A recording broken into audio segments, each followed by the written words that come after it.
সন্তান হারায়া কানবা না, কানবা না। আমি তো তোমার সন্তানের জানাজাও পড়াইছি, মাটিও দিয়েছি, কান্না তাহলে কোন কারণে করো? বৃদ্ধ মহিলা ডাক কয়, হুজুর আমার পরিবারে আমার কলিজার টুকরা সন্তান ছাড়া আর কেউ ছিল না হুজুর, একটাই সন্তানটা, আমি মাকে এতটাই কলিজা দিয়া মহাব্বত করছে, আমি আমার সন্তানকে এতটাই ভালোবাসছি। এ হুজুর আমার সন্তান যখন মারা গেছে আমি সন্তানের কাছে ছিলাম না, কে যেন আমার কানের কাছে এসে খবরটা পৌঁছাইছে আমার সন্তান জোর আপনাকে দুনিয়ার জমিনে নাই। এই কথাটা শোনার সাথে সাথে আমি আর সহ্য করতে পারি নাই। সন্তানের মৃত্যুর খবর শুই না আমি দরদের মা সেন্সলেস হইয়া, অজ্ঞান হইয়া জমিনে পইরা গেছি সন্তানের জন্য। আমার তো আর জ্ঞানটা ফিরে আসে নাই। আমার জ্ঞান ফিরে আসে নাই, এর মধ্যে আমার সন্তানের জানাজা হইয়া গেছে, আমার সন্তানের দাফন কমপ্লিট হইয়া গেছে গো।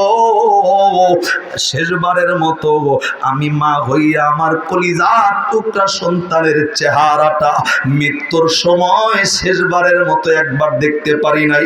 এর মধ্যেই জানাজা শেষ, এর মধ্যেই মাটি দেওয়া শেষ। আবু বকর বিসমিল্লাহির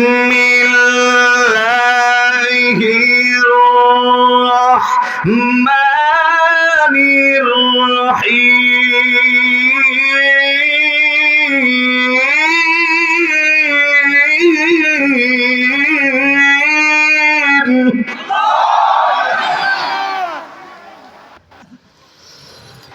وَإِذَا قُرِئَ الْقُرْآنُ فَاسْتَمِعُوا لَهُ وَأَنصِتُوا لَعَلَّكُمْ تُرْحَمُونَ।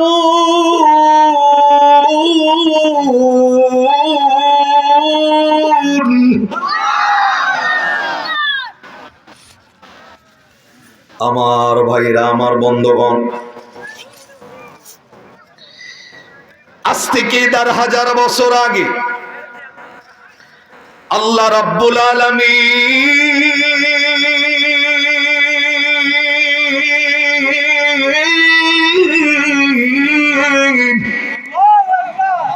একটা পবিত্র কোরআনুল কারীম নাযিল কইরা দিয়া, এই পবিত্র কোরআনে ৩০টা পারা ১১৪টা সূরা আল্লাহ রাব্বুল আলামিন ১০০০ বছর আগে নাজিল করে আজকের এই ভাবনচর সর্দারপাড়া এলাকার মানুষ সহ তামাম বিশ্বের সকল মানুষদেরকে আল্লাহ ডেকে ডেকে ডাকতে বললেন, ওয়া ইযা কুরিয়াল কুরআনু ফাসতামিউ লাহু। আল্লাহ আপনাদেরকে ডাক দেয়, মানুষ রে, যেই জায়গায় আমি আল্লাহর কোরআনের আলোচনা চলবে, যেই জায়গায় আমি আল্লাহর কোরআনের হাকিকতের বর্ণনা চলবে, আল্লাহ রাব্বুল আলামিন ডাক দিয়া বললেন, মানুষ রে,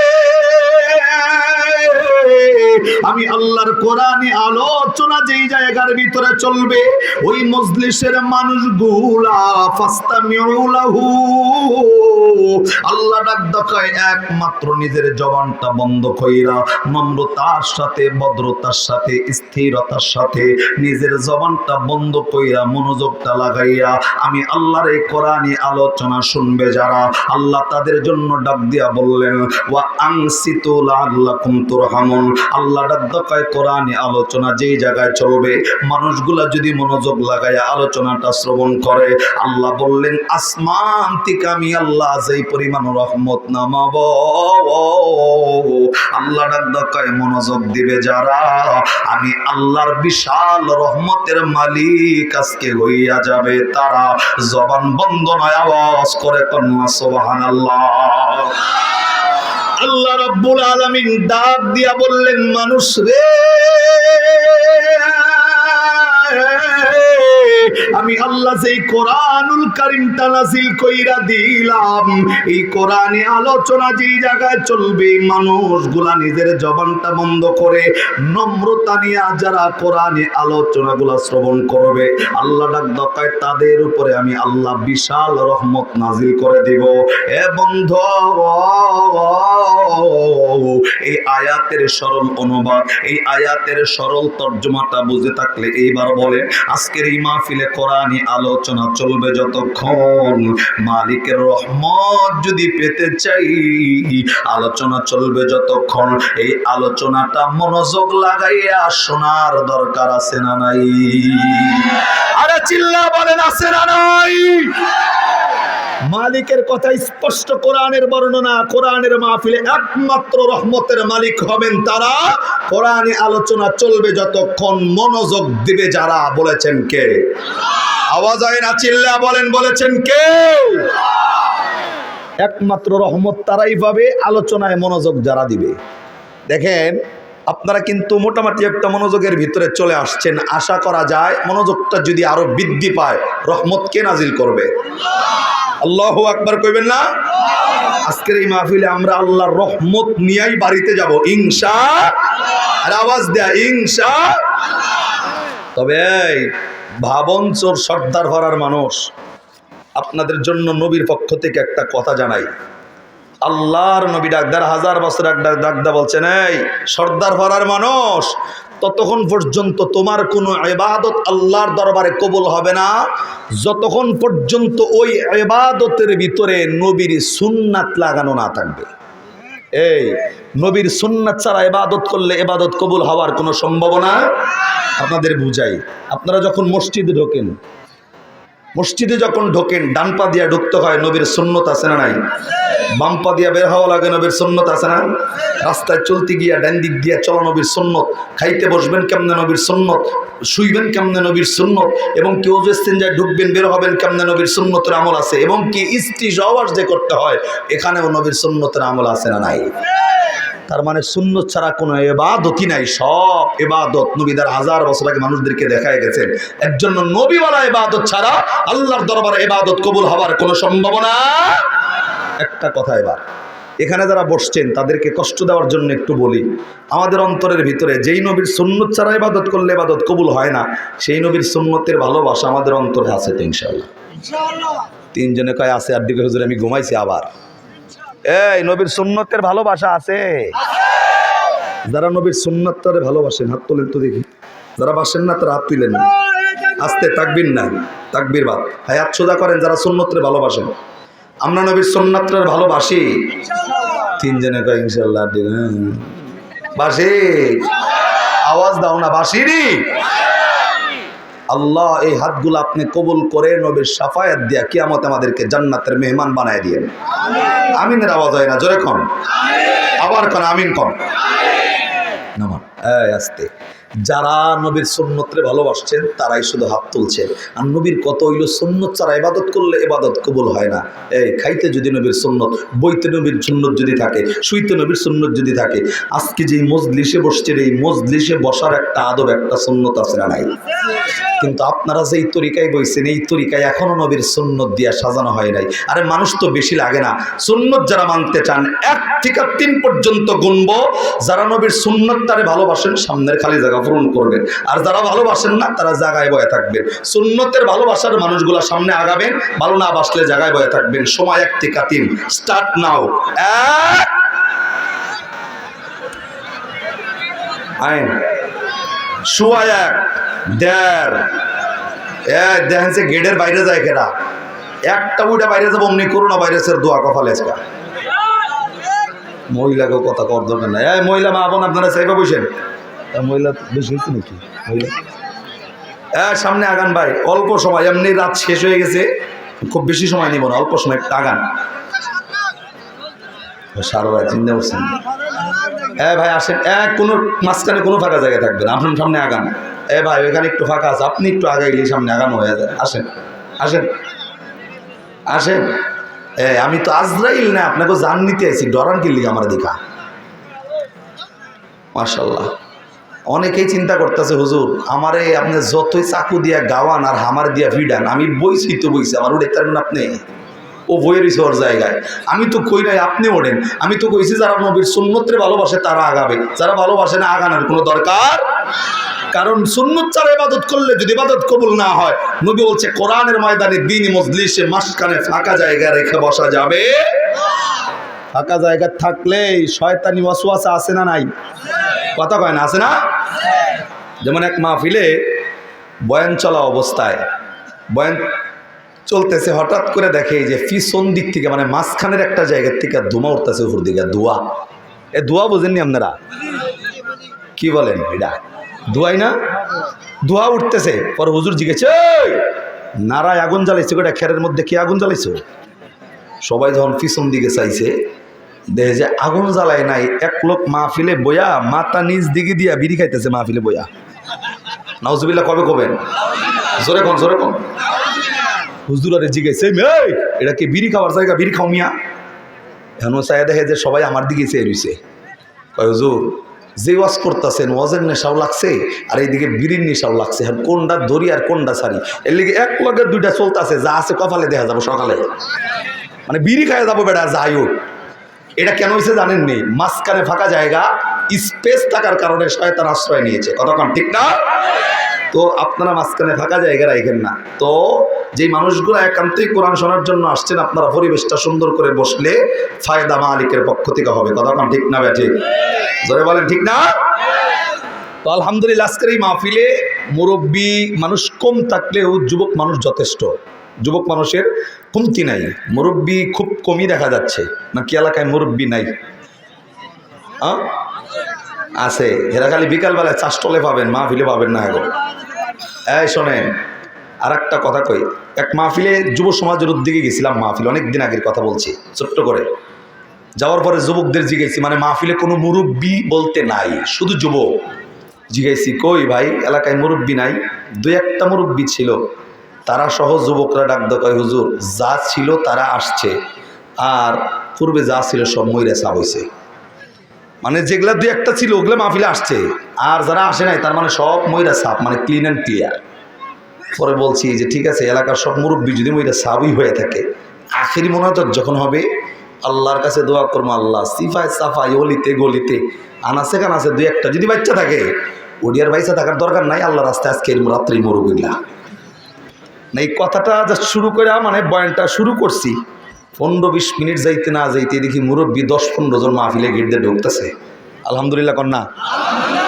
আমি কইলাম কি ও ভাই? কইলেন সব মহিলা সাপ, কেউ আর বাচ্চা নাই। তিলে এগুলা হাই করতে গা জোর ওনারা চিন্তা করছে এদের দলের শরীর দোয়া যদি আল্লাহ আজকে কবুল করে, আজরাইলে তো রাত্রে বাড়ি ছাড়বো না, এগুলো ধরে নিব। কথা কন্যা ঠিক না? এর লেগে হেরা ভাবছে অন্তত মাহফিলে যে বাচ্চা থাকি ভবিষ্যৎটা পরে। তো আজকে মুরব্বীদের জন্য ওই দোয়া নয়, যুবকদের জন্য ওই দোয়া নয়, যারা বাহিরে আছে আল্লাহ যেন তাদের আজকের এই মাহফিলে বসে শেষ পর্যন্ত থাকার তৌফিক দান করেন। আমিন। আর একবার জোরে কান আমিন কোন আমিন। তো ভাই আমার আলোচনা খুব বেশি লম্বা করব না, আপনাদেরকে খুব বেশি বিরক্ত করব না। ছোট্ট একটা কথা, আমি এখানে বসছি তার মানে আপনাদেরকে কিছু দিয়ে যেতে চাই। প্রত্যেকটা মিনিটের হিসাব দেওয়া লাগবে আপনাদের পক্ষ থেকে আমার, কারণ আপনারা এখানে আমার জন্য বসে আছেন, আমি কোরআন বলবো এর জন্য।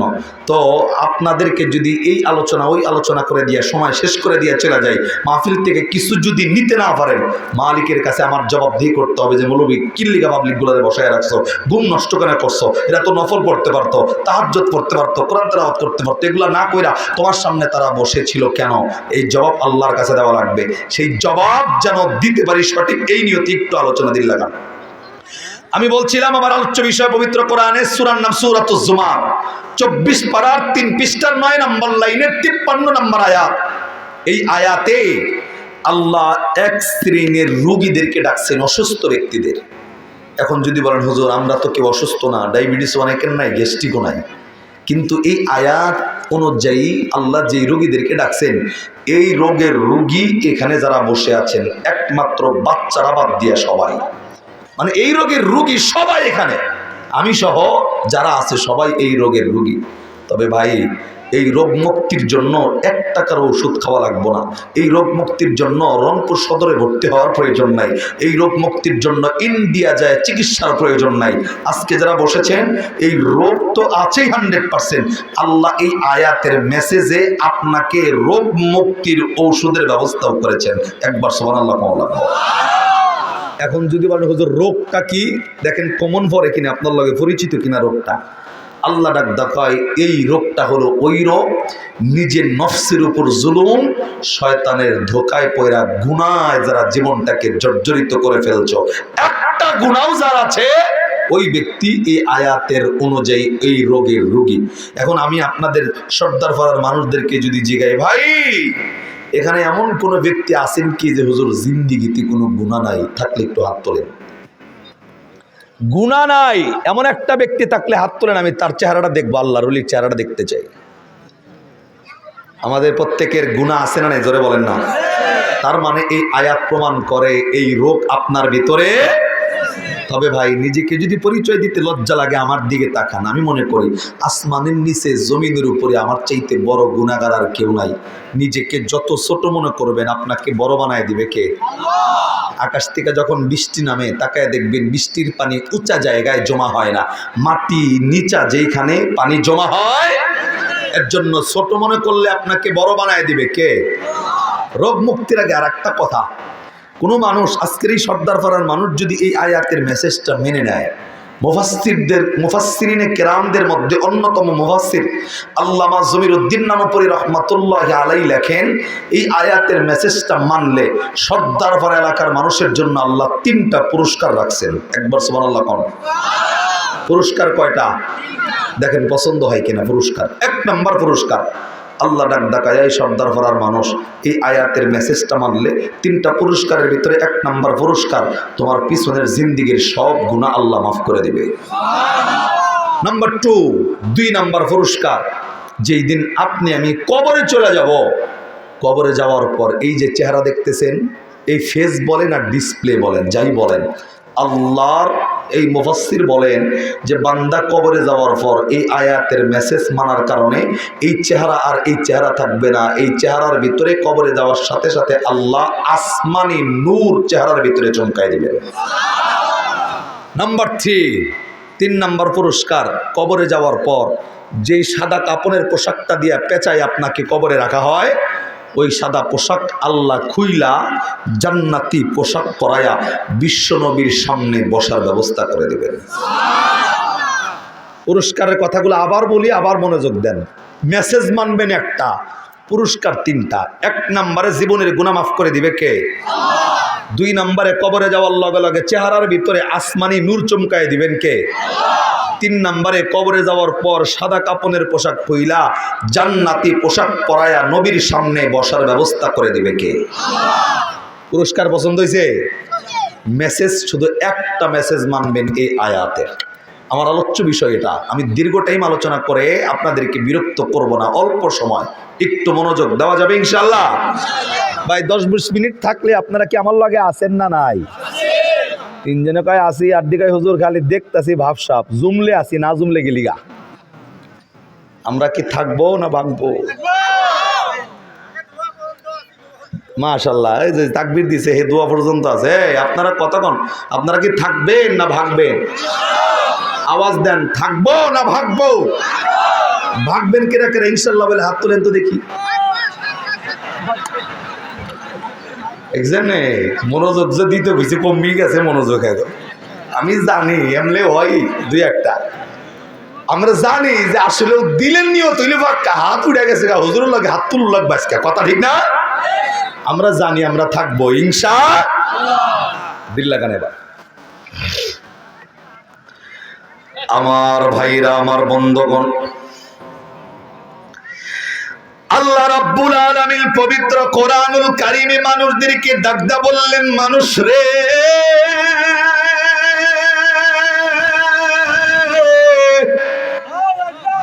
আল্লাহ এই পবিত্র কোরআনে সূরাতুজ জুমার 24 নম্বর পারার 3 নম্বর পৃষ্ঠার 9 নম্বর লাইনে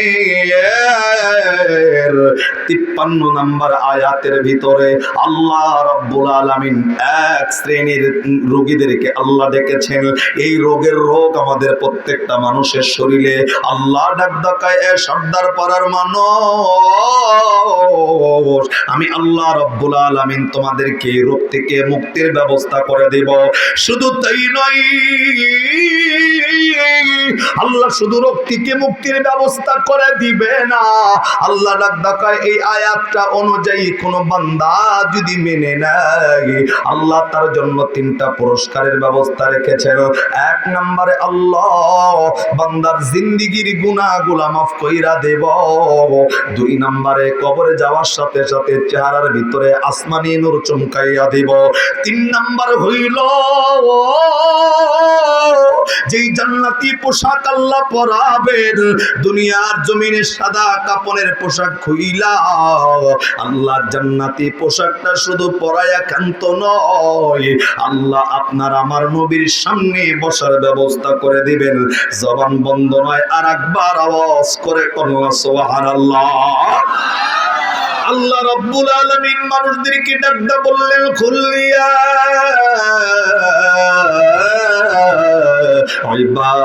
ইবাদিয়াল্লাযীনা আসরাফু আলা আনফুসিহিম লা তাকনাতু মির রাহমাতিল্লাহ ইন্নাল্লাহা ইয়াগফিরুয যুনুবা জামিআ ইন্নাহু হুয়াল গফুরুর রহিম।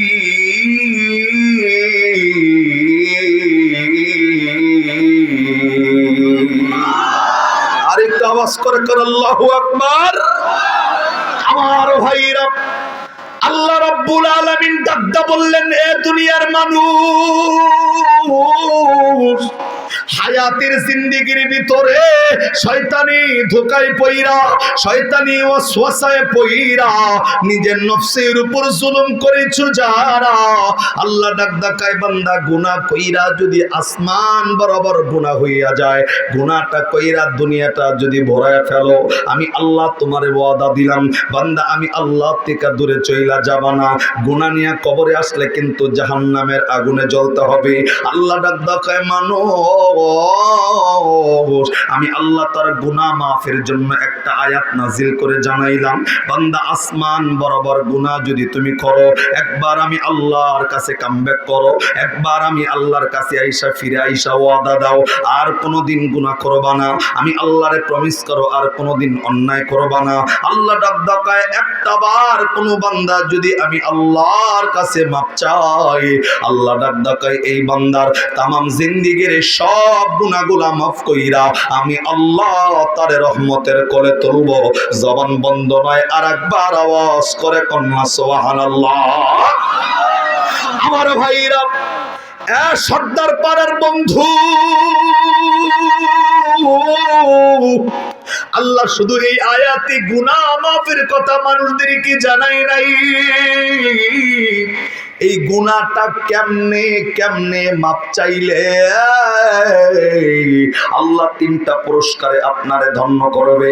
বান্দাটা মাপ চাইবে কোন কায়দায়? বান্দা কি যায় নামাজ বিছায় মাপ চাইবে না দাঁড়ায় মাপ চাইবে? বান্দা কি নামাজের পরে মাপ চাইবে না গভীর রাত্রিতে মাপ চাবে? কোন তরিকায় মাপ চাইলে 3টা পুরস্কার আল্লাহ দিব? এই ব্যাপারে মুফাসসিরদের মধ্যে অন্যতম মুফাসসির বন্ধু যার নাম আল্লামা জমিরউদ্দিন নানপুরি রহমাতুল্লাহি আলাইহি, তিনি তার কিতাবের ভাষায় লেখেন, বন্ধু সাধারণ কোন ব্যক্তির আলোচনা তিনি কিতাবে আনেন নাই, এমন একজন ব্যক্তির আলোচনা এনেছেন পৃথিবীর জমিনে নবীর পরে সবচাইতে মর্যাদা বেশি যার, এমন একজন ব্যক্তির আলোচনা। আর নবীর পরে সবচাইতে মর্যাদাবান ব্যক্তির নাম কি? কিতাবওয়ালা লেখেন নবীর পরে সবচাইতে মর্যাদাবান ব্যক্তির নাম আপনার আমার নবীর সাহাবী, আপনার আমার নবীর শ্বশুর হযরত আবু বকর সিদ্দিক রাদিয়াল্লাহু তাআলা আনহু। জবান বন্ধ নয়, আওয়াজ করে কন্যা সুবহানাল্লাহ।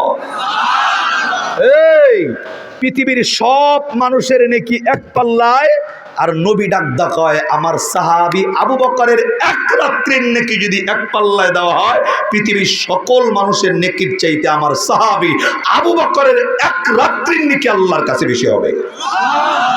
সুবহানাল্লাহ। ড্যাম মারেন কিল্লি গায়ে 1 লাখে সুবহানাল্লাহ কোন যায় না? কই আইছি বয়ান করতে আজকে? আল্লাহু আকবার, জোরে কান আল্লাহু আকবার। ভাই নির্বাচনের স্লোগান তো জীবনে কত দিলা, ওই জায়গায় কয়ে দেওয়ার লাগে না যে আমার ভাইয়ের চরিত্র, হ্যাঁ আমার ভাইয়ের চরিত্র ফুলের মতো, এটার কাউরে কয়ে দেওয়ার লাগে না।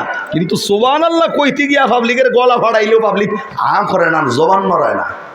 এই সর্দার পাড়ার মানুষ এটা কথা কন্ত, বাংলাদেশে যত নেতার নামে স্লোগান চলে আমার নেতার চরিত্র ফুলের মতো পবিত্র, কথা সত্য করে আওয়াজ দেন, বাংলাদেশের সব নেতার চরিত্র কি ফুলের মতো? যারা কথা কন না হেরা হেই গুরু ফেললো। এই এই এই যুবক, এই কই গাছ আছো ভাই, এই কই যাও, এই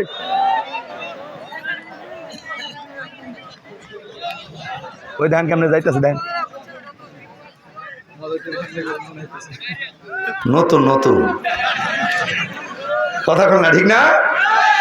আউন যাইব, বহন যাইব, হুইয়া তখন যাইব, মাগার উড়ুন যাইব না, কথা কন না কেন? আমি কি আমার বাপের কথা কইতেছি? কোরআন যার ভালো না লাগে বোঝা যাবে ওর ইমানে ভেজাল আছে। কথা ঠিক কইলেও ঠিক, না কইলেও ঠিক, চিল্লা কর ঠিক কিনা ভাই। এর পরে একটা উঠলে কিন্তু খবর কয়ে দিলাম আমি, কারণ এত রাস্তা জার্নি কইরা আমি পাবলিক বয়ান যদি করবার পারি, তুমি মিয়া 2 ঘন্টা হইয়া এখানে বইয়া বয়ান শুনবার পারবো না। কে ইমানদারের বাপ ধরছ? ওই বাপ ধরার টাইম নাই। আজকে যেই বেড়া উঠবো সভাপতি সাহেবরে নিয়ে আমি হেরেটাই নিয়ে আমি কয়ে দিলাম আজকে কথা। জুতা এই যে নিয়ে রাখছি, এই যে জুতা পাই দিমো, জুতা আজকে জুতা কাছে আছে, পাই দিয়া যাবো, আপনি কই যান আমি দেখবো আজকা, কথা কন না কে? স্টেজে এমনি 12টার দিকে দিয়েছেন, 11:30টার পরে এমনি দিয়েছেন, এমনি রাত হয়ে গেছে বেশি, তারপরে আপনারা আবার ভাব নেবেন হুজুর রাত হয়ে গেছে। আমার কোনো দোষ নাই, আমি তো এসব নামাজের আগেই ছিলি। দেখছেন শেখ হাসিনা নাই চলবো বলে, এই শেখ হাসিনা থাকলেই কি না থাকলেই কি, আরে ডরাই কি ওলামায়ে কেরাম কথা বলা বন্ধ রাখছিল? আরে কথা বললে বন্ধ রাখছেনি? হক কথা যারা বলে তারা জেল জুলুমের ভয় নাই, তারা রিমান্ডের ভয় করে না, তারা ডান্ডাবাড়ির ভয় করে না।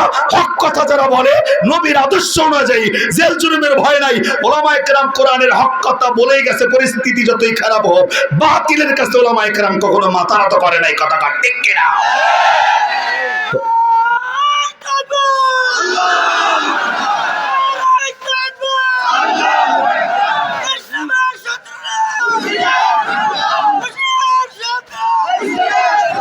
ভাই এ ভাইয়ের গলা তো ভাঙছে। এ ভাই যারা বয়ে রয়েছেন, আল্লাহর নামের আওয়াজ যদি দেন সিংহ পুরুষের মতো আওয়াজ দিবেন। ভাই তাকবীর দিচ্ছে ওলার, আপনি চেয়ে চেয়ে হাসতেছিলেন, ইমান কপাল পরা আপনার। তাকবীর দিচ্ছে তার গলায় যতটুকু আছে সে সর্বোচ্চটা দিয়ে তাকবীর দিচ্ছে।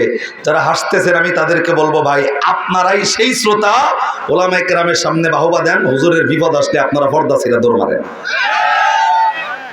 বাহবা দেওয়ার বেলায় খুব ঠিক আছে, কয় হুজুর আপনার লেখা জীবনটা দিয়া দিব, যখনই দেখে পুলিশ আইছে হ্যারে আর খুঁজা পাওয়া যায় না, 3 মাস ধরে বলে হেবারতেই নাই, কথা কন না কেন? মুনাফিকের চরিত্র বাদ দেওয়া লাগবে। এই দায়িত্ব শুধু কোরআন হেফাজতের দায়িত্ব আল্লাহ তো নিয়েছেন, শুধু ওলামায়ে কেরামের নয়। এই দিন ইসলামের দায়িত্ব শুধু ওলামায়ে কেরামের নয়। ঈমান আছে যার, এই দিন সত্যর পক্ষে লড়ার জন্য প্রত্যেকটা মুসলমানের শরীরের বিন্দু পরিমাণ রক্ত থাকা অবস্থায় রাজপথে নামতেই হবে, কথা ঠিক না বেঠে?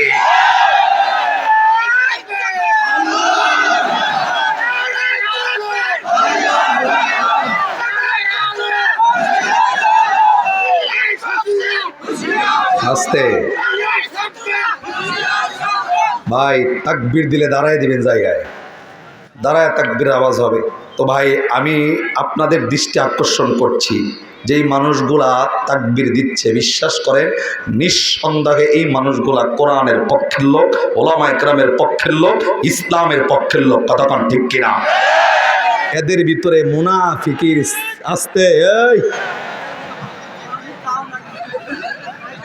ও চিন্তা করতেছে কি করলাম আমি, ওয়াজ করবার দেন, আল্লাহু আকবার করাবার, আর একটু জোরে কোন আল্লাহু আকবার। তো বলতেছিলাম ভাই পৃথিবীর জমিনে সবচেয়ে বড় সাহাবীর নাম হযরত আবু বকর সিদ্দিক রাদিয়াল্লাহু তাআলা আনহু। পৃথিবীর সকল মানুষের নেকি এক পাল্লায়, আর নবী ডাক দেয় আমার শ্বশুরের এক রাত্রির নেকি এক পাল্লায় দিলে পৃথিবীর সকল মানুষের নেকির চাইতে আবু বকরের এক রাত্রির নেকি আল্লাহর কাছে বেশি হবে। সেই সাহাবীর আলোচনা, সাহাবীর কথা, সাহাবীর ব্যাপারে নবী ডাকদা বলছেন যে এই সাহাবী নবী বিশ্বনবী দুনিয়ার থেকে বিদায় নেওয়ার পর প্রধানমন্ত্রীর দায়িত্ব পালন করেছেন হযরত আবু বকর। আল্লাহু আকবার কন্যা কেন? আবু বকর দুনিয়ার থেকে বিদায় নেওয়ার পর রাষ্ট্রপতির দায়িত্ব, প্রধানমন্ত্রীর দায়িত্ব পালন করেছেন হযরত ওমর ইবনুল খাত্তাব। আল্লাহু আকবার কন্যা। সেই সময়ের প্রধানমন্ত্রী ছিল আর বর্তমান সময়ের প্রধানমন্ত্রী ছিল, কথা কন্যা কেন? আমরা শুধু চাইছি যে ক্ষমতার চেয়ার পাইলে কেমনে কলমের এক খোঁচা দিয়া 5 মিনিটে গরিব মানুষের হক নষ্ট করে কোটি টাকার মালিক হইয়া বিদেশে সেকেন্ড বাড়ি বানান যায়, কথা ঠিক না বেটে? কিন্তু আমি যদি ওমরের ব্যাপারে বলি, আরে ভাই হযরত ওমর তো ওই সাহাবী দিল্লার হযরত ওমর একদিন নিজের ঘরের ভিতরে বসে মোমবাতি জ্বালায় খাতার ভিতরে কি যেন লিখতেছে। হঠাৎ করে একটা মেহমান আসছে, ঘরের ভিতরে ঢোকার অনুমতি চাইছে। হযরত ওমর অনুমতি দিয়েছেন। লোকটা যখন আইসা বসছে, বসার সাথে সাথে জিগায়, এই ভাই আপনি যেখানে আসছেন কিসের জন্য? কয় হুজুর আপনার লগে কিছু কথা আছে। ওমর ডাক কয়, কথাটা কি আমার সাথে পার্সোনাল কথা নাকি রাষ্ট্রীয় কথা? লোকটা ডাক কয়, হুজুর আপনার লগে পার্সোনাল কথা। হযরত ওমর ইবনুল খাত্তাব পার্সোনাল কথা শোনার সাথে সাথে যে মোমবাতিটা জ্বালানো ছিল মোমবাতিটা নিভাইয়া দিয়েছেন। ঘর যখন অন্ধকার হয়ে গেছে, মেহমান ডাক কয়, হুজুর মেহমান আসলে মানুষ আরো আলো জ্বালায়, আপনি তো দেখি আমি হাল্লা লাগে আলো আর বন্ধ করে দিলেন, কারণ বুঝি নাই। হযরত ওমরের জবানে ডাক কয়, আরে ভাই আমি যেই মোমবাতিটা জ্বালাইছি, যেই খাতাটা লিখতেছিলাম এটা রাষ্ট্রের খাতা ছিল, যেই মোমবাতি জ্বালাইছি এটা রাষ্ট্রের মোম ছিল, আর তুমি আইসো আমার লগে পার্সোনাল কথা বলতে। আমি রাষ্ট্রের কাজ বাদ দিয়া রাষ্ট্রের মোম জ্বালাইয়া তোমার আমার লগে পার্সোনাল কথা যদি চলে, যতটুক সময় কথা চলবে এতটুক সময় যে মোমটা ক্ষয় হবে, কিয়ামতের ময়দানে আল্লাহ যদি এই মোমের হিসাব আমার কাছে চায়, আমি ওমর এই মোমের হিসাব আল্লাহর কাছে দিয়ে আল্লাহর জান্নাতের আশা করতে পারি না। আল্লাহু আকবার কন্যা রে ভাই। রাষ্ট্রের মোম পুইরা ব্যক্তির লগে পার্সোনাল কথা বলে নাই হযরত ওমর ইবনুল খাত্তাব। আর আমাদের বাংলাদেশে নেতারা ক্ষমতার চেয়ার পাইলেই ওদের টার্গেট একটাই, গরিব দুঃখীর পেটে লাথি দিয়া হইলেও ব্রিজ কালভার্টে রডের বদলে বাঁশ ঢুকায়া হইলেও নিজে বড় খাওয়া লাগবে, অন্য দেশে নিজের বাড়ি তৈরি করতে হবে, কথা ঠিক না বেটে? এর জন্যই বলতেছিলাম বাংলাদেশে এমন নেতার অভাব নাই যেই নেতার পক্ষে প্রত্যেকটা মানুষ স্লোগান দিছে আমার নেতার চরিত্র ফুলের মতো পবিত্র। আবারও জিগাই, আওয়াজ দেন, প্রত্যেকটা নেতার চরিত্র কি আদৌ ফুলের মতো পবিত্র নাকি? ছোট্ট একটা উদাহরণ, সিলেটের এক প্রোগ্রামে গিয়ে জিগাইছিলাম, ভাই নেতাদের চরিত্র ফুলের মতো পবিত্র এই কথা কি আপনাদের এখানেও আছে কিনা? ডাকডকায় আছে। পরে উনার এলাকার একটা কারগুজারি আমারে শোনাইছে, কারগুজারি এটা হলো এমন, ডাকডকায়, হুজুর আমাদের এলাকার যেই নেতার চরিত্র ফুলের মতো পবিত্র, মানুষ বলছে আমগো এলাকার নেতা এমন সুরের মানে ফুলের মতো পবিত্র তার চরিত্র, যে এই নেতা টয়লেট 3টা খাইছে। টয়লেট, এই টয়লেট বোঝেননি? বোঝা যায় না টয়লেট? তো আমি জিজ্ঞাসি, ভাই মানুষ আবার টয়লেট কেমনে খায়? কয় হুজুর যেই নেতা, এই নেতার নামে মসজিদের নামে একটা, মাদ্রাসার নামে একটা, কবরস্থানের নামে 3টা টয়লেট আইছে, 3 জায়গায় নির্মাণ হবে, এই নেতার কাছে টাকা আইছে। তো আমগো যেই নেতার কাছে 3 টয়লেটের টাকা আইছে, মসজিদ মাদ্রাসা কবরস্থান, একটা জায়গায় টয়লেট নির্মাণ করে নাই, 3 টয়লেটের টাকা নেতা একলা মাইরা খাইছে। এখন যেই নেতা মসজিদ মাদ্রাসা কবরস্থানের টয়লেটের টাকা মাইরা খায়, এত টয়লেট খাওয়া নেতা, আরে কথা বল না কেন? কিন্তু আফসোসের বিষয়, এই নেতাও যদি ইলেকশনে দাঁড়ায় যায়, পাবলিকের স্লোগান একটাই, নেতার চরিত্র টয়লেট খাইছে নেতা, তারপরে চরিত্র ফুলের মতো। আরে সর্দার পাড়ার মানুষ, ছোট্ট করে একটা কথা বলি, এই নেতার চরিত্র যদি ফুলের মতো বলো, তোমার আমলনামায় কবিরা গুনাহ লেখা হবে। শুধু এখানেই নয়, নিজের সন্তান 5 বছরের সন্তান মায় দেখবেন ধরার জন্য যখন দৌড়ানি দেয়, ধরতে পারে না, তখন বলে কাছে আইলে তোমার একটা চিপস কিনা দিব। সন্তান কাছে আইছে, মা বুকের ভিতরে কোলে নিচ্ছে, মাগার চিপসটা কিনা দেয় নাই। আল্লাহর নবী বলেন, এই যে মা যে সন্তানটাকে চিপসের কথা বলে সন্তানটারে কাছে আনছে, চিপস না কিনা দেওয়ার কারণে কিয়ামতের ময়দানে এই মাকে আল্লাহ মিথ্যাবাদের কাঠগড়ায় দাঁড় করায় দিবে। এইবার নাউজুবিল্লাহ জোরে কম। সন্তানরে এতটুকু মিথ্যা বললে যদি কবিরা গুনাহ হয়, কিয়ামতের ময়দানে কাঠগড়ায় দাঁড়াইতে হয়। যেই নেতার চরিত্রই ঠিক নাই, এই নেতার নামে মিথ্যা স্লোগান দিলে কবিরা গুনাহ হইয়া কাঠগড়ায় দাঁড়ানোর দরকার আছে না নাই? আমরা কি চাইবো মিথ্যাবাদের কাঠগড়ায় দাঁড়াইতে? আমরা সেটা চাই না, ওলামায়ে কেরাম সেটা চায় না। এর জন্য হক কথাগুলো বলে, ইয়া আইয়ুহাল্লাযীনা আমানু কু আনফুসাকুম ওয়া আহলিকুম নার, নিজে বাঁচো জাহান্নামের আগুন থেকে, আহলে বায়াত পরিবার পরিজন শ্রোতাদেরকেও জাহান্নামের আগুন থেকে বাঁচানোর নিয়তেও বয়ান করতে হবে। কথা ঠিক না ঠিক? তো দিল লাগান ভাই, আমি যেই কথা বলতেছিলাম, আমল একটা কিন্তু পুরস্কার তিনটা। আল্লাহু আকবার কন্যা। আমার ভাইরা, আল্লামা সমীরউদ্দিন লালপুরী রহমাতুল্লাহি আলাইহি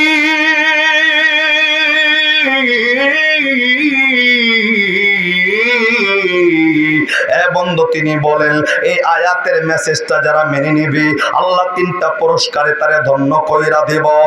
বন্ধু এই ব্যাপারে যার আলোচনাটা কিতাবে এসেছেন তার নাম হযরতে আবু বকর সিদ্দিক রাদিয়াল্লাহু তাআলা আনহু। হযরত আবু বকর একদিন ফজরের নামাজের পর হাঁটি হাঁটি পা করে বন্ধু নিজের এলাকা ছাইরা, আপনাদের এই এলাকার নাম যেমন সর্দারপাড়া এলাকা, আবু বকর সিদ্দিক রাদিয়াল্লাহু তাআলা আনহু হাঁটতে হাঁটতে যে এলাকায় চইলা গেছে ওই এলাকার নাম কিতাবে এসেছেন, এলাকার নাম হইল কুফানগর। আবু বকর হাঁটতে হাঁটতে কুফানগরে যাওয়ার পর তাকাইয়া দেখে গো, এই কুফানগরের কিছু মানুষ রাস্তার পাশে দাঁড়ানো, কিন্তু আশ্চর্যজনক বিষয় হলো মানুষগুলা শুধু একা দাঁড়ানো নয়, এই মানুষগুলার পাশে লম্বা একটা লাশ তারা শুয়াইয়া চাদর দিয়া ঢেকে রাখছে। বন্ধু আবু বকর সিদ্দিক যাইয়া এই কুফানগরের মানুষদেরকে ডাক দেয়, বন্ধুরে জানতে চাই এই জায়গায় তোমরা দাঁড়ানো কোন কারণে, এই জায়গায় লাশটা কেন শোয়া রাখছো, কিসের জন্য বলো না। বন্ধু আবু বকরের প্রশ্নের জবাবে কুফানগরের মানুষগুলা ডাক দেয়, হুজুর এই লোকটার লাশ শোয়া রাখার পিছনের একমাত্র কারণ হইল আমাদের এই পুরা এলাকার ভিতরে এমন একজন আলেম নাই যে আলেমটাকে দিয়া এই লোকটার জানাজার নামাজটা পড়াবো। জবান বন্ধ নয়, আওয়াজ করে কন্যা নাউযুবিল্লাহ। বন্ধু কুফানগরের মানুষগুলা ডাকদা বললেন, হুজুর এই লোকটার লাশকে রাস্তার পাশে শুইয়া রাখার পিছনের কারণ এলাকার ভিতরে এমন একজন আলেম নাই যে আলেমটাকে দিয়া এই লোকটার জানাজার নামাজটা পড়াবো। আস্তে করে আবু বকর ডাকদা কয়, এত বড় দুঃখজনক কথা। ডাকদা কয়, লোকটা কি মুসলমান কিনা বলো? ডাকদা কয়, হুজুর লোকটা মুসলমান। লোকটার নাম এসেছেন কিতাবের ভাষায়, লোকটার নাম হইল জোরাব। কিন্তু বন্ধু পুরা এলাকার ভিতরে এমন একজন আলেম নাই যে আলেমটাকে দিয়ে লোকটার জানাজার নামাজটা পড়াবে। আমি আপনাদের জন্য আল্লাহর পক্ষ থেকে শুকরিয়া আদায় করি আল্লাহর কাছে। বন্ধু এই এলাকায় আপনাদের মেহনতের বরকতের কারণে বন্ধু নুরানি মাদ্রাসা চালু হইয়া গেছে। ওলামায়ে কেরামের মেহনতের বরকতের কারণে মাদ্রাসা চালু হয়ে যাওয়ার কারণে জানাজা পড়ার জন্য দূর থেকে আলেম ভাড়া করা লাগবে না। আপনার বাবা যদি মারা যায় মাদ্রাসায় আইসা মুহতামিম সাহেবকে জিজ্ঞাসা করার লগে লগে ক্লাস 2 বিভাগের ছাত্র যদি বের হয়, এই 2 বিভাগের ছাত্রকে এমন শিক্ষা মাদ্রাসায় দেওয়া হচ্ছে যে শিক্ষার কারণে ক্লাস 2 বিভাগের ছাত্র মা বাবার জানাজা দাঁড়াইয়া কমপ্লিট করা সম্ভব। কথা কোন ঠিক না বেঠি? আরে আলেম আর ভাড়া করা লাগে না। যদি আব্বা আম্মা মারা যায় মাদ্রাসার মুহতামিমের কাছে কইলে ক্লাস 2 বিভাগের ছাত্র সন্তান নিজের মা বাবার জানাজা পড়ার মতো যোগ্যতা তৈরি হয়ে গেছে। এটা আপনাদের জন্য সফল, আপনাদের জন্য রহমত। আল্লাহু আকবার কন্নারে ভাই। অথচ এখানে অনেক মানুষ বসে আছেন, বয়স বহু হয়ে গেছে, মা বাবাও হারাইছেন, কিন্তু আফসোসের বিষয় হলো ওই যে ইমাম সাহেবের পিছনে যে নামাজে দাঁড়াইছি জানা যায়, ইমাম সাহেব দোয়া পড়ছে ঠিকই, কিন্তু আমার মা বাবার নামাজে, আমার মা বাবার জানা যায় আমার জবান দিয়া দোয়া বের হয় নাই, এমন মানুষ এখানে আছে না নাই? আফসোস আপনার আমার জন্য ভাই, আফসোস। আলেম হওয়া শর্ত না, হাফেজ হওয়া শর্ত না, কিন্তু ইলমে দিন শিক্ষা করা প্রত্যেকটা মুসলমানের জন্য ফরজ করেছেন কে? তলাবুল ইলমি ফরিদাতুন আলা কুল্লি মুসলিমিন ওয়াল মুসলিমা। প্রত্যেকটা নরনারীর জন্য ইলমে দিন শিক্ষা করা ফরজ। এই ইলমে দিন কি, এটাই তো অনেকে জানে না। জীবনে চলার জন্য ইলমে দিন কাকে বলা হয়? সর্দার ফারার মানুষ আর একটা কথা কয়ে দেয়, যদিও আজকে রাত্রে বেশি ওঠার কারণে মন দিল একেবারে নষ্ট, তারপরে ছোট্ট করে বলি। এই যে আমরা যারা হুজুর আছি, আল্লাহর কাছে যাইয়া যদি আমরা মাইর খাই একবার, আপনারা যারা ইলমে দিন শেখেন নাই তারা মাইর খাবেন 2 বার। কেমন লাগে এখন কন? 2 বার যে মাইর খাবেন কেমন লাগতেছে এখন? যদি কোন হুজুর কিল্লিগা 2 বার খামো, একবার আপনাকে জিজ্ঞাবে, এই সর্দার ফারার লোক ইলমে দিন শিখছিলা? বলবেন যে না, আল্লাহ শেখার সময় নেই, সংসারের যে চাপ। আল্লাহ ফেরেশতারা ডাক করবো, ফিডা এডি ফিডা মার। ফেরেশতা যখন মার শুরু করবো, মাইর অস্থির করবো, আবার হাঁটতে হাঁটতে সামনে যাইবেন। যাওয়ার পর আর এক ফেরেশতা জিজ্ঞাবে, ও ইলমে দিন তো শেখ হই নাই, ইলমে দিন কি মানছ? ও ডাক দেখায়, শিখি নাই, মানলাম কখন? ফেরেশতারা আল্লাহ আবার ডাক দেখায়, আবার ফিডা। তার মানে প্রথমবার মায়ের খাইছেন শেখেন নাই, দ্বিতীয়বার মায়ের খাইছেন মানেন নাই। আর আমরা যখন যাবো, আল্লাহ জিজ্ঞাবে, ইলমের দিন শিখছিলা? অন্তত কইতাম আল্লাহ চলার জন্য যতটুকু দরকার ততটুকু শিখছি, এখানে আল্লাহ মাফ করে দিব। দ্বিতীয়বার সামনে যাওয়ার পরে কবো যে মানছিলা, তখন কবো যে না মানি নাই, আল্লাহ কবো দেখো ফিডা। তার মানে আমরা পরের বার যে মায়ের খামার, আপনার প্রথম থেকে মায়ের শুরু। তবে আর একটা কথা কই ভাই, আমরা যদি মায়ের খাই ওলামায়ে কেরাম, মায়ের খাইলে আপনাকে সামনে অপেনে না, আমরা মায়ের খাইলে ফর্দার হারালে আল্লাহ আমগো মারবো ফর্দার পিছনে নিয়া। আমরা চিল্লাইলে আপনারা হুনতারতেন না, কিন্তু আপনারা যে চিল্লাইবেন এগুলো আমরা শুনবো। ওলামায়ে কেরাম ইলমে দিন শেখার কারণে, তাদের মর্যাদার কারণে আল্লাহ ফিডাইলে ফর্দার হারালে অপেনে নয় গোপনে পিডাবে। তাহলে বলেন ভাই, ইলমে দিন শেখার দরকার আছে না নাই? 3 জনের কয় আছে, আর দিকে হুজুর আমি আমনি দিন পার হয়ে গেছে। ইলমে দিন শেখার দরকার আছে না নাই? যদি জিগাই যুবক রে, যুবক কত জানা দোয়ায় কুনুত কোন নামাজে? যুবক ডাক দকায়, হুজুর জানাজার নামাজে দোয়া। দোয়ায় কুনুত হে জানাজার নামাজে পড়ে? এই দোয়ায় কুনুত কোন নামাজ দেখছেন নি? আর যুবক পরে জানা যায়। আরে ছোট্ট করে আর একটা কথা কই, আমি কোনোদিন বিয়ার দাওয়াতে যাই বিয়া পড়াই না, মানে সুযোগ হয় না। এক বিয়ার দাওয়াতে গেছি, এক যুবক আইছে টাইট ফিট প্যান্ট পরে একটা বাপ নিয়ে নায়কের স্টাইলে। পরে ওরে কইছে, তুমি কি মুসলমান নি? ওর ডাক দকা, হুজুর এটা কিতা কইলেন মিয়া? আপনি মুসলমান না হইলে আপনার দাওয়াত দিছি নি মিয়া? ওর ডাক দকা, মুসলমান হইলে আপনার দাওয়াত দিছি। পরে কইলাম যে তো ভালো। আল্লাহ রাব্বুল আলামিন এই আয়াতের ভিতরে মানুষদেরকে ডাক দা বললেন, মানুষ রে, এই আয়াতের একটা মেসেজ যারা মেনে নিবে, আল্লাহ পুরস্কার 3টা তাদের জন্য বরাদ্দ করে দিছেন। এই পুরস্কার 3টা বান্দা কেমনে পেয়ে যাবে? এ বন্ধু, এই আয়াতের মেসেজটা কেমনে মানলে 3টা পুরস্কারে ধন্য হবে? আমি বলতেছিলাম বন্ধু, আবু বকর সিদ্দিক রাদিয়াল্লাহু তাআলা আনহু ওই কুফা নগরে গিয়া মানুষদের দিকে তাকায় দেখেন, মানুষগুলা একটা লাশ নিয়ে দাঁড়ায় আছে। এ বন্ধু, জিগায় লাশের জানাজা কেন হয় না? এই লাশের দাফন কেন করো না? এলাকার মানুষ ডাকদা বলতেছেন, হুজুর এই লাশের জানাজা হচ্ছে না, একমাত্র কারণ হইল এই কুফা নগরে এমন একজন আলেম নাই, যে আলেমটাকে দিয়া এই লোকটার জানাজার নামাজটা পড়াবো। আর একবার আওয়াজ করে কন্যা নাউজুবিল্লাহ। পুরা এলাকার ভিতরে একজন আলেম নাই যাকে দিয়া জানাজার নামাজটা পড়াবে। তো আমি মাদ্রাসার উদাহরণটা এখানে দিলাম, যে মাদ্রাসা হয়েছে এটা আপনার জন্য ভালো না খারাপ? তো এটা তার রাগ উঠলো কেন? আমি আলোচনার বাইরে কোথায় গেলাম বলেন তো ভাই? আমার ভাইরা, আবু বকর সিদ্দিক রাদিয়াল্লাহু তাআলা আনহু,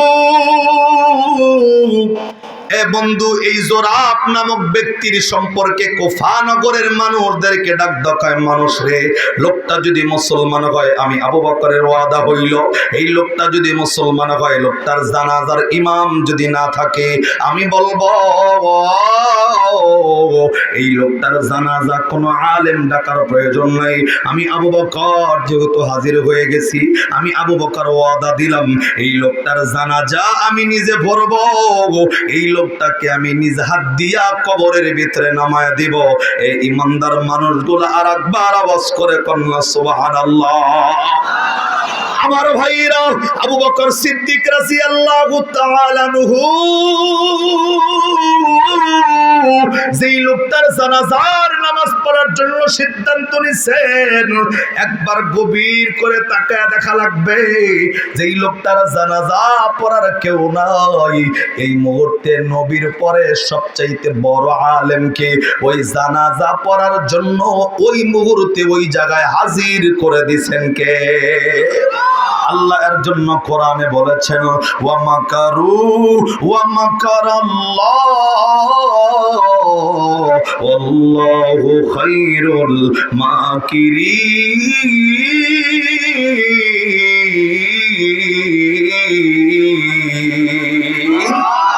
বন্ধু, কখন কোনটা বান্দার জন্য মঙ্গল, কোনটা বান্দার জন্য অমঙ্গল, আল্লাহ রাব্বুল আলামিনের খেলা কিন্তু বোঝা যায় না। বন্ধু, সংক্ষেপ অতি সংক্ষেপ আরো সংক্ষেপ করে কথাগুলা বলি। আবু বকর কুফানগরের মানুষদেরকে ডাক দেয়, বন্ধু এই লোকটার জানাজার জন্য মাঠ তৈরি করো, জানাজার ইমামতি আমি নবীর সাহাবী আবু বকর করব। বন্ধুরে, মুরব্বী বাবা যে দেখেন তো, এই আলোচনাটা আপনার জীবনের ভিতরে ঢুইকা জীবনটা পরিবর্তন করা যায় কিনা, এই তিনটা পুরস্কারের দুনিয়াতে ধন্য হওয়া যায় কিনা। আবু বকর রাদিয়াল্লাহু তাআলা আনহু এই লোকটার জানাজাটা কমপ্লিট করে দিছে। বন্ধু, আবু বকর ডাক দেয় লোকটারে কবরের মাঠে নিয়ে যাও। বন্ধু, কবরস্থানে নিয়ে যাও। আবু বকর পিছনে পিছনে লোকটাকে কবর দেওয়ার জন্য কবরস্থান পর্যন্ত গিয়ে হাজির হয়ে গেছে। আমার ভাই, আবু বকরের ওয়াদা অনুযায়ী এই লোকটার লাশ কি নিজ হাত দিয়া ধরাইয়া বন্ধু কবরের ভিতরে জোরাব নামক ব্যক্তিকে শোয়াইছে। নবীর সুন্নত তরিকা অনুযায়ী এই লোকটার জানাজা সুন্নত তরিকায় হইছে। সুন্নত তরিকায় লোকটার দাফন কমপ্লিট কইরা আবু বকর রাদিয়াল্লাহু তাআলা আনহু যখন নিজের বাড়ির দিকে রওনা দিবে, কুফা নগরের মানুষগুলা যখন বিদায় নিয়ে চলে যাবে, হঠাৎ করে তাকাইয়া দেখে একেবারে একজন বৃদ্ধ মানুষ, বৃদ্ধ একজন মহিলা লাঠিতে ভর করে করে আস্তে আস্তে করে এই সন্তানের কবরের পাশে এসে দাঁড়ায় গেছে। আবু বকর তিনি নিজের বাড়িতে চলে আসবে, কুফা নগরের মানুষগুলাও যার যার মতো চলে যাবে, কিন্তু মুরব্বী মানুষ, বৃদ্ধ মহিলা একজন মানুষ কবরের অপর প্রান্তে আইসা দাঁড়ায় গেছে। আমার ভাইরা, আবু বকর সিদ্দিক রাদিয়াল্লাহু তাআলা আনহু হঠাৎ করে যখন বাড়ির দিকে রওনা, ওই মহিলা কান্নার আওয়াজে, কান্না জড়িত কণ্ঠে নবীর সাহাবী আবু বকরকে ডাক দেয়, হুজুর আমি আপনার কাছে একটা অনুমতির জন্য এসে হাজির হয়ে গেছি। বন্ধু, আবু বকর সিদ্দিক ওই জায়গায় দাঁড়াইয়া বৃদ্ধ মহিলার ডাক দেয়, মা গো, কিসের অনুমতির জন্য আপনি কবরস্থানে আসছেন বলেন না? আস্তে করে মহিলা ডাক দিয়া বললেন, হুজুর আমি কোন কারণে কবরস্থানে আসছি আমি বলবো। আবু বকর ডাক দেয়, মা গো কেন আসছেন বলেন না? বৃদ্ধ মহিলা ডাক দেয়, হুজুর যেই জোরাব নামক ব্যক্তির জানাজা আপনি পড়েছেন, যেই মানুষটাকে আপনি দাফন করেছেন, কবরে ঢুকাইছেন, হুজুর এই মানুষটা আমার দুঃসম্পর্কের কোনো আত্মীয় নয়, এই মানুষটা আমার পরিচিতির মধ্যে কেউ নয়, এই মানুষটা তো আমার একমাত্র কলিজার টুকরা সন্তানের কবর। আবু বকর ডাক দেয়, মা গো সন্তান হইলে কি হইব? আমি তো আপনার সন্তানের জানাজা নবীর সুন্নত তরিকায় দিছি, আপনার সন্তানের দাফন আমি নবীর সুন্নত তরিকায় করছি। মা গো আপনি কোন কারণে হাজির হইছেন বলেন না, বলেন না। আস্তে কইরা এই মা ডাক দেয়, হুজুর আমি আমার সন্তানের সন্তানের মৃত্যু আমি জানি নাই, আমি মায়ের আগে আমার কলিজার টুকরা সন্তানের মৃত্যু হয়ে যাবে। আমি বুঝি নাই আমি মায়ের আগে সন্তানের কাছে আজরাইল চলে আসবে। এ বন্ধু, দরদের মা ডাক কয়, হুজুর আমি তো বৃদ্ধ হয়ে গেছি, আমি জেনেছি আমার কাছে আজরাইল আগে আইব, আমার সন্তানের কাছে আজরাইল অনেক পরে আসবে, কিন্তু হুজুর বুঝি নাই গো, আমি মা বেঁচে থাকবো, আমার কলিজার টুকরা সন্তান দুনিয়ার থেকে আগে বিদায় হবে। এ সর্দার পাড়া এলাকার যুবক ভাইরা, আমি তোমাদেরকে বলবো, তোমার অন্তরের ভিতরে মালিকের কাছে তওবার নিয়ত আসে না, আল্লাহ রাব্বুল আলামিনের হুকুম পালনের জন্য নামাজের অন্তরের মহব্বত সৃষ্টি হয় না। তুমি ভেবেছো তোমার দাদা এখনো জীবিত, তোমার দাদা তো মরে নাই, তুমি মরবা কেমনে? তোমার বাবা মরে নাই, তুমি মরবা কেমনে? তোমার চাচারা জীবিত, তুমি মরবা কেমনে? আরে বন্ধু, মৃত্যুর কোনো গ্যারান্টি নাই, এমন নজিরের অভাব নাই। গরিব দাদা অসুস্থ হয়ে 10 বছর ধরে পড়ে আছে, দাদার কাছে আজরাইল আসে নাই, 30 বছরের নাতির কাছে আজরাইল চলে এসে মৃত্যুবরণ হয়ে যায়, এমন ঘটনা বাংলাদেশে আছে না নাই? এ বন্ধু, আল্লাহ এর জন্য পবিত্র কোরআনে সূরাতুল মুলক 29 পারার 1 পৃষ্ঠার 2 নাম্বার লাইনের 2 নাম্বার আয়াতে আল্লাহ মানুষদেরকে জানিয়ে দিয়েছেন, আল্লাযী খালাকাল মাউতা ওয়াল হায়াতা লিয়াবলুয়াকুম আইয়ুকুম আহসানু আমালা ওয়া হুয়াল আজিজুল গফুর।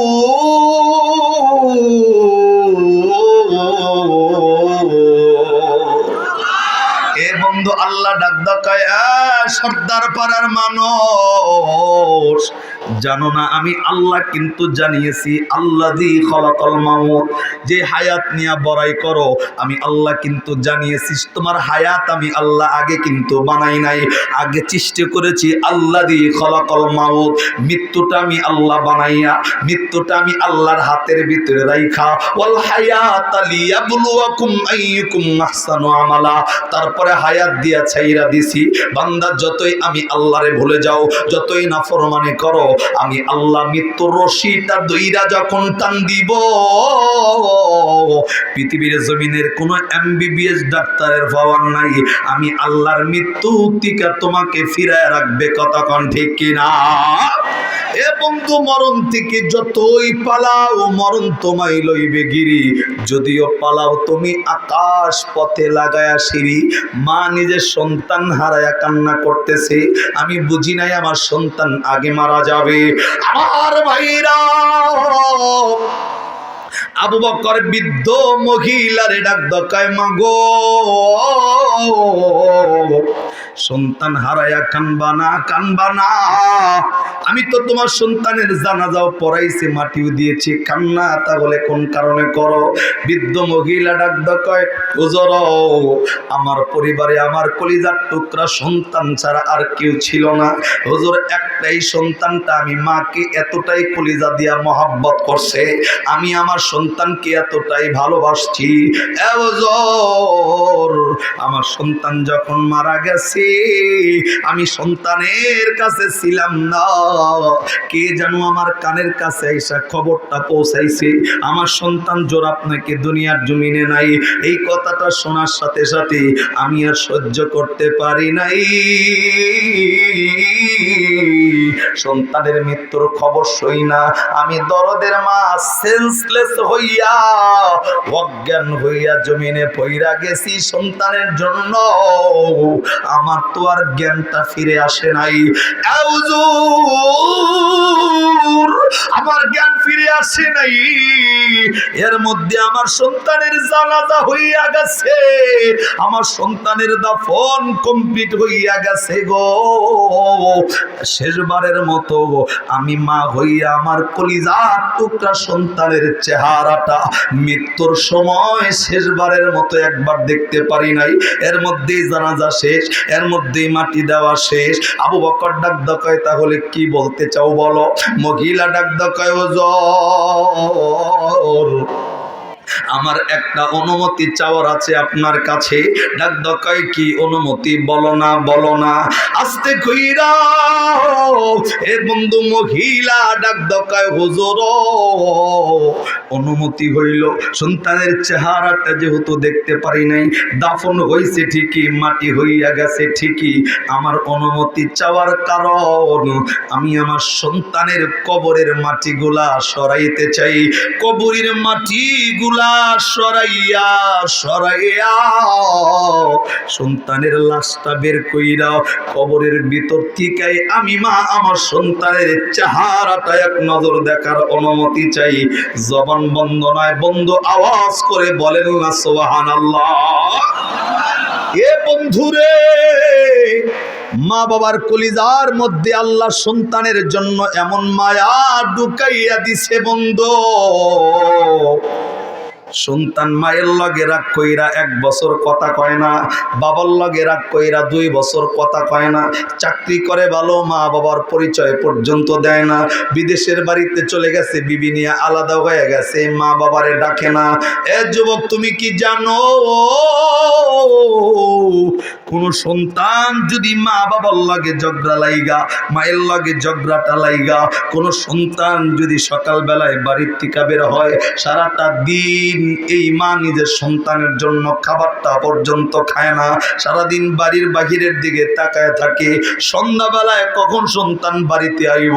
এ বন্ধু, বাড়িতে আর লগে লগে সন্তানটারে ডাইকা ঘরে বসাইয়া খাবারের প্লেটটা সামনে দিয়া এ বন্ধু সন্তান খাবার খায়, আর মা তাকায়া তাকায়া এ বন্ধু চোখের পানিগুলা কাপড়ের আঁচল দিয়া মোছে, আর সন্তানরে ডাক দকায়, বেটা রে সারাদিন তুইও খাইলি না, আমি কলিজার মাটারেও খাইতে দিলি না। এ বন্ধু, এই মা বাবার অন্তরের ভিতরে সন্তানের জন্য স্পেশাল ভালোবাসা আল্লাহ রাব্বুল আলামিন দিছে।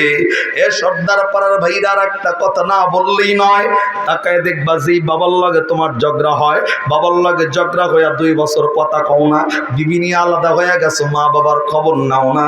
তুমি কি জানো যখন ছোট ছিলা ঈদ আসার সাথে সাথে কি করেছো?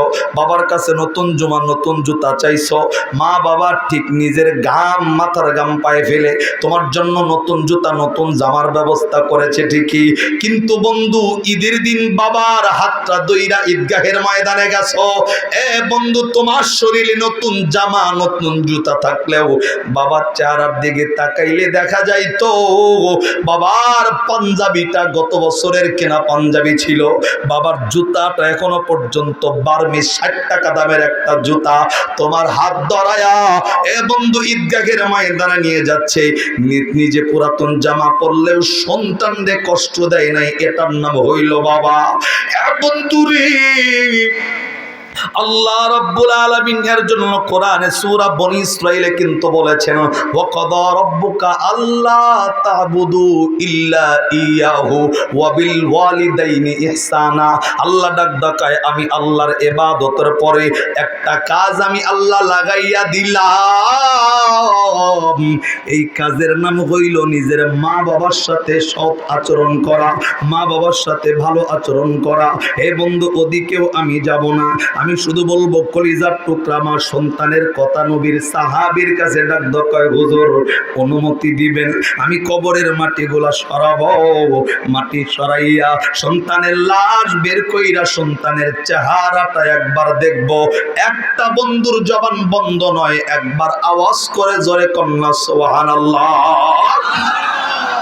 আমার ভাইরা, আবু বকর বৃদ্ধ মহিলারই ডাকদা বললেন, মা গো আমার নবীর জামানায় এমন কোনো ঘটনা ঘটে নাই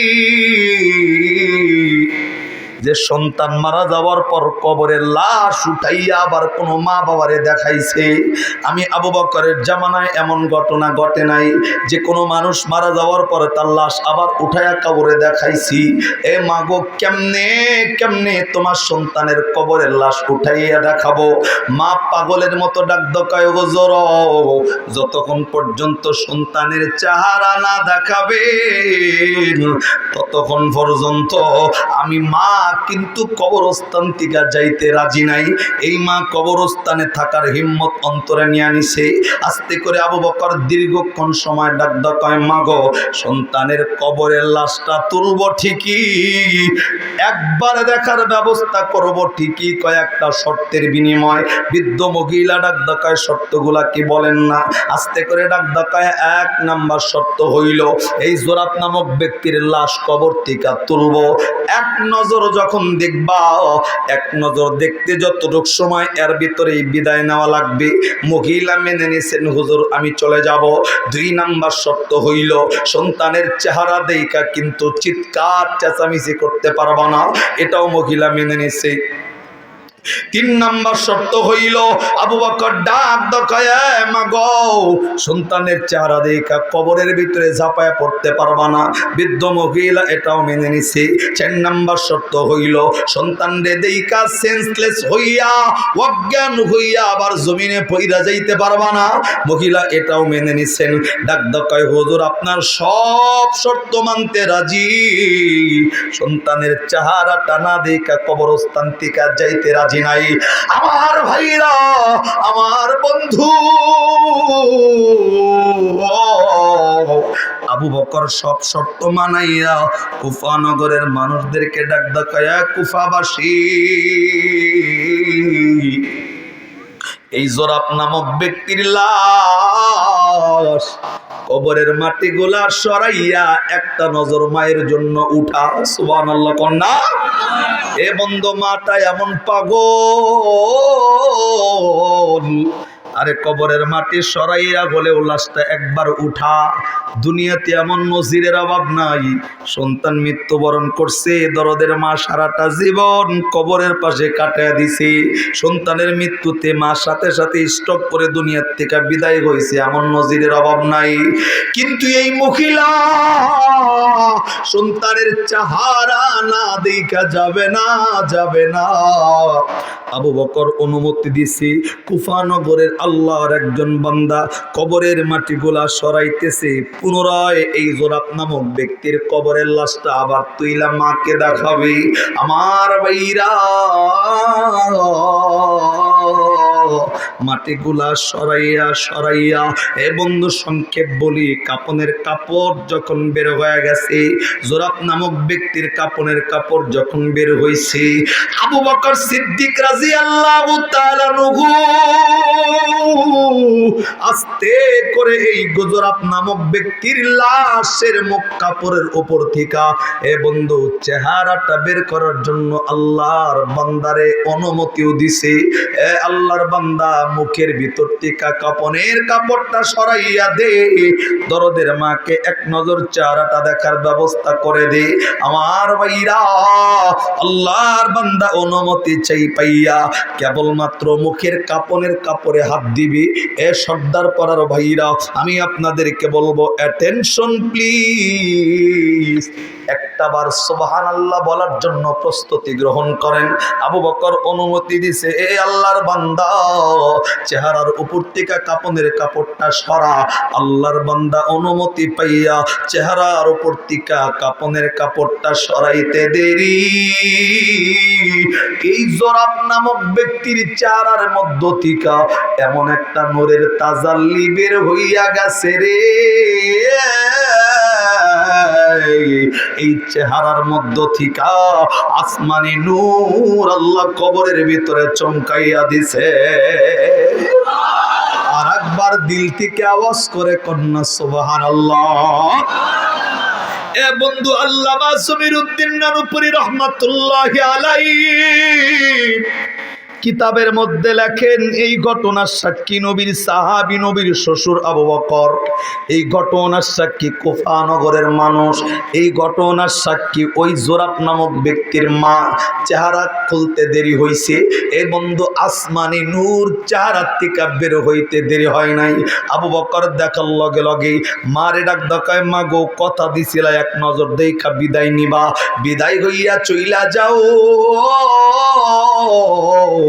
আর থাকা যাবে না, এক্ষুনি কবরটা ঢাকবো। এ বন্ধু কুফানগরের মানুষগুলারে ডাক দেয়, কবর তাড়াতাড়ি আবার আগের মতো সম্পন্ন করো। এ বন্ধু কবরের মাটি যখন কমপ্লিট, মাকেও বিদায় করে দিছে, আবু বকর কবরস্থান থেকে এখনো যায় না। আল্লাহু আকবার কন্যারে ভাই। আরে আবু বকরের মতো সাহাবী কবরস্থান থেকে এখনো পর্যন্ত যায় না। কুফানগরের মানুষদেরকে আবু বকর মৃদু আওয়াজে, মৃদু কণ্ঠে ডাক ডাকায়, কুফাবাসী, এই জোরাব নামক ব্যক্তি তো তোমাদের লগে এক স্টলে বৈশা চা খাইতো, আরে তোমাদের লগেই এক মসজিদে গিয়া নামাজ আদায় করত। এক কুফার মানুষ, বলো না, বলো না, এই লোকটা হায়াতের জিন্দিগিতে এমন কোন আমল করেছে যে আমলের কারণে কবরে যাওয়ার লগে লগে তার চেহারায় আল্লাহ আসমানি নূরটা ঢুকায় দিছে। সুবহানাল্লাহ। এ বন্ধু কুফানগরের মানুষগুলা ডাকতো, কয় হুজুর, এই লোকটার আমল যদি জানেন, আমরা বলবো লোকটাকে এমন কোন আমল করতে দেখি নাই যে আমলের কারণে এই লোকটার চেহারার ভিতরে আসমানি নূর আইছে। কিন্তু আবু বকর বোঝে না, আরে আমল না থাকলে চেহারায় কেমনে নূর আইল। আর বন্ধু আবু বকরের মাথা শুধু এই একটাই চিন্তা, জানাজা দিলাম আমি, কবরে শুয়াইলাম আমি, আরে চেহারায় নূর কেমনে আইলো, কেমনে কেমনে কেমনে। এ বন্ধু আর একটা কথা না বললেই নয়, আবু বকর তো পৃথিবীর সমস্ত মানুষের নেকিওয়ালার চাইতেও বেশি নেকিওয়ালা। জানলে অবাক হয়ে যাবেন, এই আবু বকর নবীর দরবার থেকে বের হইয়া মাঝে মধ্যেই গাছপালার দিকে তাকায় থাকতো। গাছের ভিতরে যেই পাখিগুলা বসা থাকতো, আবু বকর পাখিগুলার দিকে তাকাইয়া আফসোস করে করে চোখের পানিটা ছাইরা দিয়া আল্লাহরে বলতেন, আল্লাহ, আমি আবু বকর রে কোন কারণে তুমি মানুষ বানাইছো? আল্লাহ, আমারে যদি মানুষ না বানাইয়া একটা পাখি বানাইয়া দুনিয়ায় পাঠাইয়া দিতা, তারপরেও কিয়ামতের ময়দানে তোমার কাঠগড়ায় দাঁড়াইয়া আমার হিসাব দেওয়া লাগতো না। অথচ যে আবু বকরের নাম বলতে গেলে বলতে হয় আবু বকর ফিল জান্নাহ, দুনিয়াতে জান্নাতের সার্টিফিকেট প্রাপ্ত সাহাবী, আল্লাহর কাঠগড়ায় দাঁড়ানোর ভয়টা তার দিলের ভিতর থেকে যাইতো না। আমার বন্ধু আবু বকরের মাথায় শুধু টেনশন, কেমনে লোকটার চেহারায় আসমানে নূর আইলো, আরে মাত্র কয়েক মিনিটের ভিতরে নূরটা কেমনে আইলো। আবু বকর নিজের বাড়িতে আসছে, টেনশন, এশার নামাজটা কমপ্লিট করেছে, মাথায় চিন্তা এখনো যায় নাই। এই বন্ধু অন্যান্য আমলগুলা শেষ কইরা আবু বকর তার বিছানার ভিতরে শুইয়া আমার নবীর উপরে দরুদের আমল করতেছিল। নবীর উপরে দরুদ পড়তে পড়তে আবু বকর কখন ঘুমায় গেছে আবু বকর জানে না। আর ভাইরা, আবু বকর জানে না আমি কখন ঘুমাইছি। আল্লাহ শান্তির একটা ঘুম আবু বকররে দিছেন। শুধু ঘুমায়া নয়, ঘুমায়া নয়, আবু বকর ঘুমের ঘরে স্বপ্ন দেখতেছেন। আমি আপনাদেরকে আবারও বলবো বন্ধু, আর একটা বার সুবহানাল্লাহ বলার জন্য প্রস্তুতি গ্রহণ করা লাগবে। আবু বকর এইবার নিজের ঘরের ভিতরে ঘুমাইয়া স্বপ্ন দেখেন, আমার আল্লাহ স্বপ্ন দেখাইতেছে যে জোরাব নামক ব্যক্তির জানাজা পড়লো, যেই লোকটারে কবরের ভিতর থেকে উঠাইলো, কবরে ঢুকাইলো, ওই যেই লোকটার চেহারার ভিতরে আসমানি নূর দেখলো, আবু বকর এইবার আল্লাহ তাকে স্বপ্ন দেখায় ওই লোকটার চেহারা শুধু আসমানি নূরে পরিণত হয়ে যায় নাই, যে কাপড়টা দিয়ে একটা চাইয়া তারে কবরে ঢুকানো হয়েছে, নাই নাই নাই, তার শরীরে কাপড়ের পোশাক নাই। আল্লাহ কাপড়ের পোশাকটা খুইলা জান্নাতি পোশাকটা পরাইয়া এই জোরাব নামক ব্যক্তিরে আমার আপনার নবীর সামনে জান্নাতি সজ্জায় সাজাইয়া নবীর সামনে বসাইয়া দিছে। জবান বন্ধ নয়, কন্যা সুবহানাল্লাহ। আমার ভাই আবু বকর নবীর চেহারার দিকে একবার তাকাই, আর একবার এই জোরাব নামক ব্যক্তির চেহারার দিকে তাকাই। আবু বকরের কথা বলার শব্দটা যেমন হারায় ফেলছে, আমার নবী নিজে আগ বাড়াইয়া আবু বকরের চেহারার দিকে তাকায় ডাক দেয়, আবু বকর, দেখা কেমন যেন চিন্তিত মনে হয়, তুমি জানো আমারে কি জিগাইতে চাও মন বলছে। আবু বকর ডাক দেয়, হুজুর আমি কি জিগাবো আপনি তো জানেন ভালো করে। নবী ডাক দেয়, তুমি কি এটাই জিগাইবানি যেই লোকটার জানাজা পড়ছো, কবরে শোয়াইছো, চেহারায় নূর দেখছো, এখন জান্নাতি পোশাক পরে আমি নবীর সামনে বসা দেখছো। আবু বকর প্রশ্ন কি এটাই কিনা যে এই লোকটা কেমনে কেমনে এই আমলগুলা কোন আমলটা করছে যেই আমলের বিনিময়ে আল্লাহ তাকে পুরস্কারগুলা দিছে।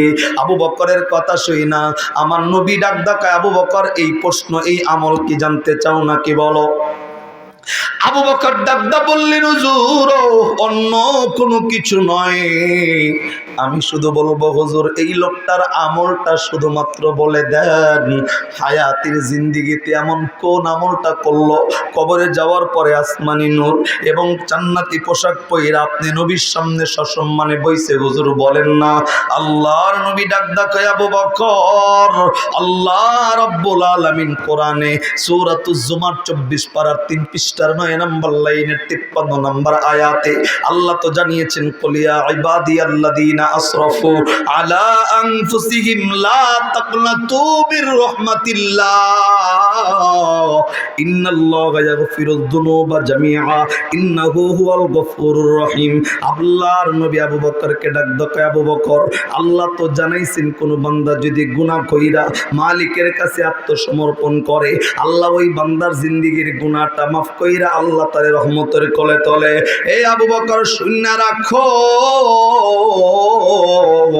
এই লোকটার সমস্ত আমলের মধ্যে একটা আমল আল্লাহর দরবারে এমন ভাবে কবুল হইছে, আমলটা ছিল এই লোকটা সুস্থ থাকলেও আমলটা করেছে, অসুস্থ থাকলেও আমলটা ছাড়ে নাই, আমলটা করেছে।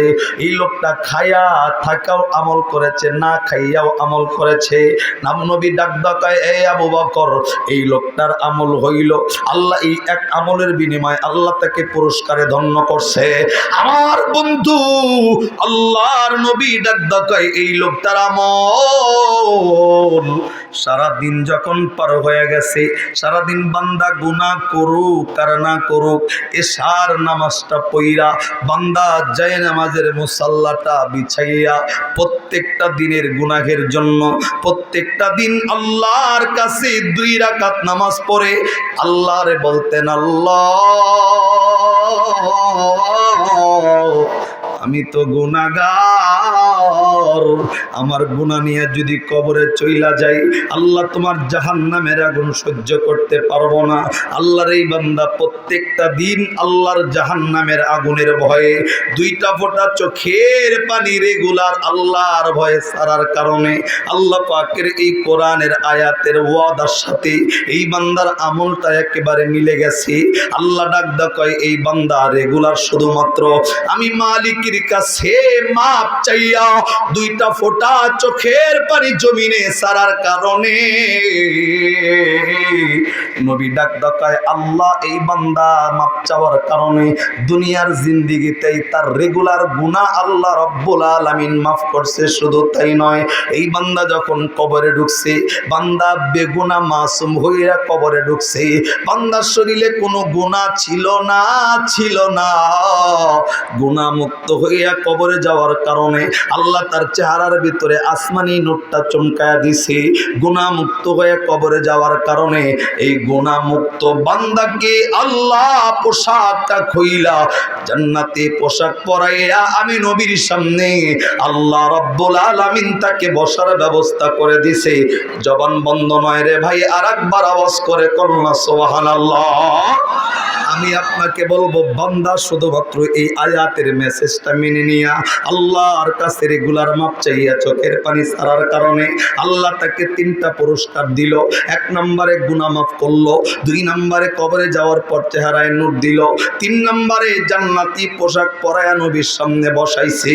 এ সর্দার পাড়ার ভাইরা, আর একটা বার জিজ্ঞাসা করব, অন্তরের সমস্ত অহংকারকে দূর করে দিয়া, সমস্ত কুটিলতাকে দূর কইরা দিয়া, এ বন্ধু নিজেকে ছোট মনে করে আজকের এই মাহফিলটাকে জীবনের শেষ মাহফিল মনে করে, এ বন্ধু আল্লাহর কাছে তওবার নিয়তে বলেন না, এখানে আমরা যারা বসছি আপনার আমার পিছনের জিন্দেগিতে গুনাহ আছে না নাই?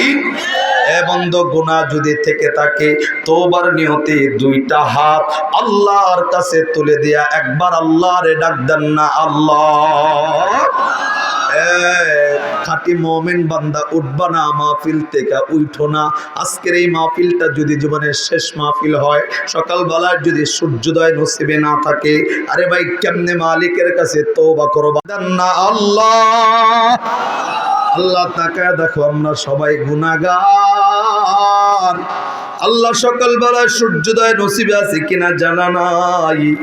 আল্লাহ সকালবেলায় ফজরের নামাজ নসিবে আছে কিনা জানা নাই। রাত্রে যদি আজরাইল চলে আসে, আল্লাহ গুনাহ অবস্থায় কবরের ভিতরে ডাকবা না। আল্লাহ পিছনের জিন্দেগির গুনাহের জন্য তোমার কাছে অন্তর দিয়া তওবা করতেছি মালিক, আল্লাহ ফিরাইয়া দিও না, দিও না, দিও না। আল্লাহ আজকে আমাদের এই কোরআনের ময়দানের মাদ্রাসার মাহফিলকে কবুল কইরা আমাদের তামাম জিন্দেগির সব গুনাহগুলা তুমি মাফ কইরা দিবা। একটা বন্ধুর জবান বন্ধ নয়, দোয়াটা কবুল হওয়ার লক্ষ্যে, গুনাহ মাফের লক্ষ্যে চিল্লায় আর একবার আল্লাহর কাছে কন্যা আমিন। আর একবার আওয়াজ করে কন্যা আমিন। আর একবার কন্যা আমিন। এই হাত নামায়েন না, হাত উঁচা করেন, সোজা করেন। ভাই আমি আর 2-4 মিনিট যদি আপনাদের সামনে থাকি, 5-10 মিনিট থাকলে আপনারা আমার সাথে থাকবেন না ইনশাআল্লাহ? একটু আওয়াজ দেন, আমি যতক্ষণ আছি আপনারা আমার সাথে আছেন তো ইনশাআল্লাহ? যারা আমার সাথে থাকবেন শেষ পর্যন্ত শুধু তারা হাত নামাবেন, আর যারা চলে যাবেন তারা হাত উঁচা করে রাখেন। মাশাআল্লাহ, যারা চলে গেছে যাক, কিন্তু আপনাদের ওয়াদা আমরা মোনাজাত পর্যন্ত আছি ইনশাআল্লাহ। কন্যা আরে ভাই কন্যা ইনশাআল্লাহ।